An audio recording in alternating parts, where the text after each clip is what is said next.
ശേഷമേ ഞാൻ നിങ്ങളെ സന്ദർശിച്ച് ഈ സ്ഥലത്തേക്ക് മടക്കി വരുത്തുകയുള്ളൂ. അടുത്തത്, നിങ്ങൾ പ്രത്യാശിക്കുന്ന ശുഭഭാവി വരുവാൻ തക്കവണ്ണം ഞാൻ നിങ്ങളെ കുറിച്ച് നിരൂപിക്കുന്ന നിരൂപണങ്ങൾ ഇന്നവ എന്ന് ഞാൻ അറിയുന്നു. ഞാൻ നിങ്ങളെ കുറിച്ച് നിരൂപിക്കുന്ന പദ്ധതികൾ, കത്തോലിക്ക ബൈബിളിൽ അതിങ്ങനെ പറയുന്നു. ഞാൻ നിങ്ങളെ കുറിച്ച് ചിന്തിക്കുന്ന പദ്ധതികൾ, നിരൂപണങ്ങളല്ല, പിന്നെന്തോ തമ്പുരാന് ദൈവജനത്തിന് ഓരോരുത്തർക്ക് വേണ്ടി എന്തൊക്കെ ഉണ്ടാക്കിയിട്ടുണ്ട്? ഒരു പദ്ധതിയുണ്ട്. ലോകത്തിലെ പല ഗവൺമെന്റുകളും പല പദ്ധതികളും ഉണ്ടാക്കിയിട്ടുണ്ട്. ഇന്ത്യ ഗവൺമെന്റ് സ്വാതന്ത്ര്യത്തിലേക്ക് വന്നു കഴിഞ്ഞപ്പോൾ അവർ പല പദ്ധതികൾ ഉണ്ടായിരുന്നു. അതിനകത്തെ പദ്ധതികൾ 5 വർഷം വീതമുള്ള പദ്ധതികളായിരുന്നുകൊണ്ട് എന്തോ പേരിട്ടു? പഞ്ചവത്സര പദ്ധതികൾ ഒന്ന് പേരിട്ടു.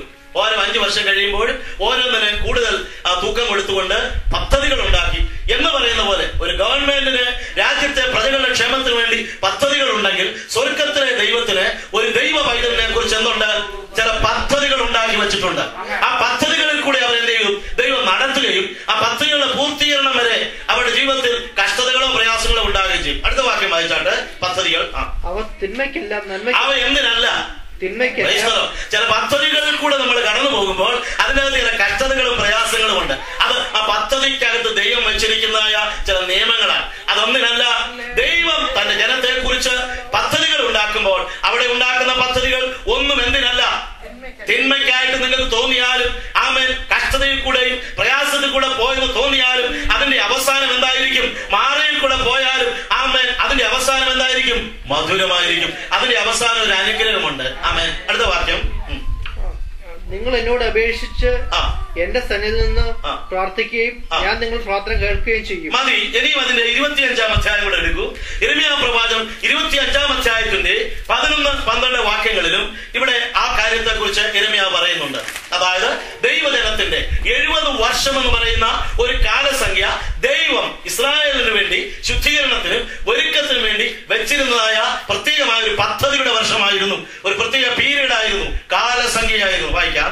ഈ ദേശമൊക്കെ സമ്പന്നഹേതുമാകും. അടുത്തത്, ഈ ജാതികൾ ബാബേൽ രാജാവിനെ 70 സംവത്സരം സേവിക്കും. ബാബേൽ രാജാവെന്ന് എഴുതിയെങ്കിൽ പോലും ബാബേൽ കഴിഞ്ഞിട്ട് കോരേശിന്റെ കാലമായപ്പോഴാണ് എന്തായത്? വിടുതലായത്. മൊത്തത്തിൽ അങ്ങനെ പറയുന്നെങ്കിൽ പോലും നമുക്ക് കാണുവാൻ കഴിയുന്നുണ്ട് അതിനുശേഷം മാത്രമേ ഒരു വിടുതലുള്ളൂന്ന് ആര് പ്രവചിച്ചു? യിരെമ്യാ പ്രവാചകൻ പ്രവചിച്ചത് ആര് കണ്ടു? ദാനിയേൽ കണ്ടു. ദാനിയേൽ കണ്ടപ്പോൾ ഈ കാലസംഖ്യ അവന് കിട്ടിയപ്പോൾ ഈ വിഷയത്തിന്റെ മേൽ അവർ ഉപവസിക്കാനും പ്രാർത്ഥിക്കാനും തുടങ്ങി. ഒരു ദൈവത്തിന്റെ പൈതൽ ഒരു വിഷയത്തിന് വേണ്ടി കാത്തിരിക്കുന്ന സമയത്ത് എന്ത് ചെയ്യണം?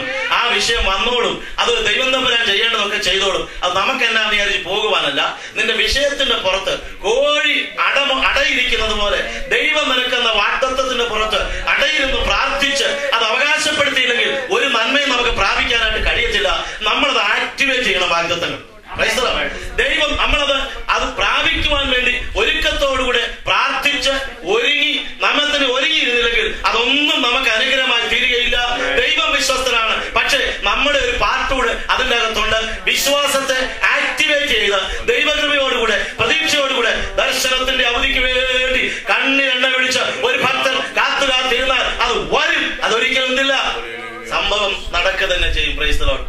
ആമേൻ. അങ്ങനെ ഇരിക്കുമ്പോൾ 70 സംവത്സരം എന്ന് പറയുന്ന ആ സംഖ്യ നമ്മൾ നേരത്തെ പഠിച്ചതായ ദാനിയേൽ 9-24 വാക്യം കൂടെ വരുമ്പോൾ നമുക്ക് ആ കണക്കിനെ കുറിച്ച് കാണുവാൻ കഴിയുന്നുണ്ട്. ഒരു 70 സംവത്സരത്തില് ഇസ്രായേലിനെ സംബന്ധിച്ചും യഹൂദന്മാരെ സംബന്ധിച്ചും ആലയത്തെ സംബന്ധിച്ചും ദാനിയേലിനുണ്ടായ അരുളപ്പാട് 9-24 വാക്യം. അതിക്രമത്തെ ഒന്ന്, ടു ഫിനിഷ് ദ ട്രാൻസ്ഗ്രഷൻസ്. ഈ 70 സംവത്സരം ദൈവം നിയമിച്ചത് എന്തിനു വേണ്ടിയാ? അതിക്രമത്തെ തടസ്സം ചെയ്യുക. To finish the transgressions. അടുത്ത, to make an end to sin. പാപങ്ങൾക്ക് അവസാനം വരുത്തണം. 3, to make atonement for iniquity. അടുത്തത്, to bring in everlasting righteousness. അടുത്തത്, 70 സംവത്സരത്തിനിടയിൽ നടക്കേണ്ടുന്ന 4 കാര്യങ്ങളെ നടന്നുള്ളൂ. ഇനിയും സംഭവിക്കാനിരിക്കുന്ന കാര്യങ്ങൾ, to seal up the vision and prophecy. അടുത്തത്, anoint the most holy place. അതിപരിശുദ്ധമായതെന്ന് മലയാളത്തിൽ പറയുമ്പോൾ ഇംഗ്ലീഷ് വായിക്കണമോ? അതിന്റെ 24 and 25. 70 weeks are determined. 70 weeks are determined for your people and for your people. ആർക്ക് വേണ്ടിയാ? ദൈവസഭയ്ക്കല്ല. 70 സംവത്സരത്തിന്റെ അകത്തെ അവസാനത്തെ വർഷമായ ഒരു വർഷമാണ് മഹോദ്രവം. അതാർക്കല്ല? സഭയ്ക്കല്ല. അതാർക്കാ? നിന്റെ ജനത്തിനും. For you and your people. Yes, come on. And for your holy city. Holy city. അടുത്തത്. To finish the transgression. To finish the transgression. To make an end of sins. Yes. To make reconciliation. Yes. For iniquity. അടുത്തത്. To bring in everlasting righteousness. Righteousness. To seal up vision. ആമേൻ. അടുത്തതായിട്ട് to seal up vision. ദർശനവും വെളിപ്പാടും പ്രവചനവും ദർശനവും എന്ത് ചെയ്യും? മുദ്രയിടും. അതെന്താ നടക്കുന്നത്? കർത്താവ് വന്നെങ്കിൽ മാത്രം പ്രവചനപരവും അത് മാറിപ്പോകും. ഇല്ലേ? യേശു തമ്പുരാൻ വന്നു കഴിഞ്ഞിട്ട് പ്രവചനത്തിന്റെ ആവശ്യമുണ്ടോ? ദർശനങ്ങളുടെ ആവശ്യമുണ്ടോ? പിന്നെ കാണുന്നുണ്ട്. അതോടുകൂടെ മഹോദ്രവ കാലത്തിൽ കർത്താവിന്റെ സഭയോട് പോയതിനു ശേഷം പിന്നെ നടക്കേണ്ട കാര്യമാണ് ടു അനോയിന്റ്. അടുത്ത വാക്യം വായിച്ചാട്ടെ. To seal up vision and prophecy and to anoint the most holy. Anoint the most holy place. ഏറ്റവും അതിപരിശുദ്ധമായ യഹൂദനുള്ള ഒരു ആലയം പണിയണം.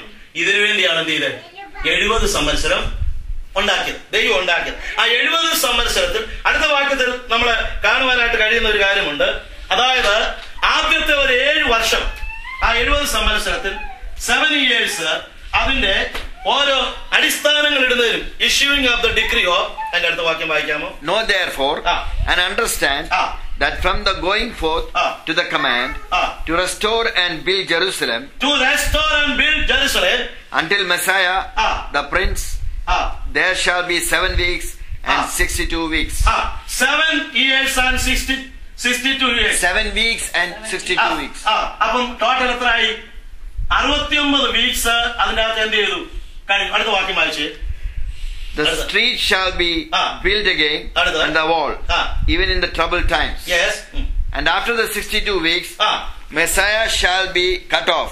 ആദ്യത്തെ 7 സംവത്സരം യെരൂശലേമിനെ യഥാസ്ഥാനത്ത് പണിയുവാനുള്ള കൽപ്പന ഇടുമ്പോൾ, ആ കൽപ്പന ആരിട്ടു? BC 445 മാർച്ച് മാസം 14-ാം തീയതി പാർസി രാജ്യത്തിന്റെ ചക്രവർത്തിയായിരുന്ന കോരേശ് എന്ന് പറയുന്ന ചക്രവർത്തി എന്ത് ചെയ്തു? യെരൂശലേമിന്റെ ശൂന്യാവസ്ഥ മാറ്റുവാൻ നെബൂഖദ്നേസർ ഇടിച്ചു കളഞ്ഞ ആലയത്തിന് അടിസ്ഥാനമിടുവാൻ വേണ്ടി എന്ത് ചെയ്തു? ഒരു രാജകീയ കൽപ്പന പേർഷ്യൻ ചക്രവർത്തി ഇട്ടു. ആ കൽപ്പന ഇടുന്നത് മുതൽ അപ്പൊ ആദ്യത്തെ 7 വർഷം അതിന്റെ അടിസ്ഥാനത്തിന് വേണ്ടി, പിന്നെ 62 വർഷം, അങ്ങനെ 60. അടുത്ത വായിച്ചാട്ടെ. But not for himself. And the people of the prince who is to come shall destroy the city and the sanctuary. മതി. 69 ആഴ്ചവട്ടം കഴിയുമ്പോൾ അഭിഷക്തൻ ഛേദിക്കപ്പെടും. ആരാ അഭിഷക്തൻ? ഇംഗ്ലീഷിൽ ബൈബിളിൽ പറഞ്ഞിരിക്കുന്ന അഭിഷക്തൻ ആരാ? മസയ എന്നാ പറയുന്നത്. മസയ എന്ന് പറയുന്ന ഒരു ഗ്രീക്ക് നെയ്മ അല്ല, എബ്രായ നാമമാണ്. മസയ എന്ന് പറഞ്ഞു കഴിഞ്ഞാൽ എന്താണ്? എബ്രായ നാമം. അതിന്റെ അർത്ഥം എന്നാ? അഭിഷക്തൻ. അതിനകത്ത് ഗ്രീക്കിൽ പറയുന്നത് ക്രിസ്റ്റോസ് എന്നാണ് പറയുന്നത്.